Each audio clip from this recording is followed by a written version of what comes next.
House Bill 3033. Imagine this.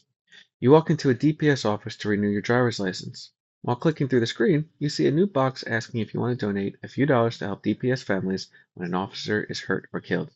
It feels like the right thing to do, so you tap yes. What you do not see is how that money will be controlled or who will actually benefit on the other side.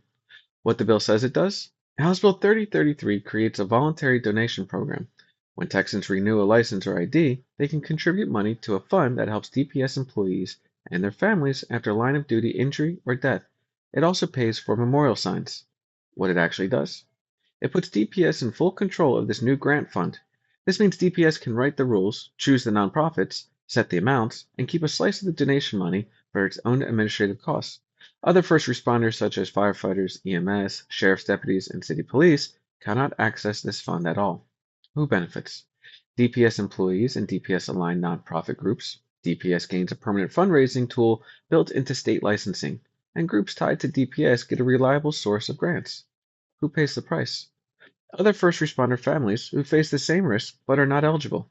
Local nonprofits that support firefighters, EMS, or police lose access to donor dollars that now flow through a DPS-only pipeline. Everyday Texans have no visibility on how their donations are distributed or how much DPS keeps. Why it matters. Texans care about all first responders, not just one agency. When donation systems get built into state processes without outside oversight, it creates closed doors and preferences that most people never see. If DPS can create its own donation stream through DMV, other agencies may follow, each carving out its own silo, and once these pipelines are in place, they are hard to unwind. Questions you can ask your lawmakers.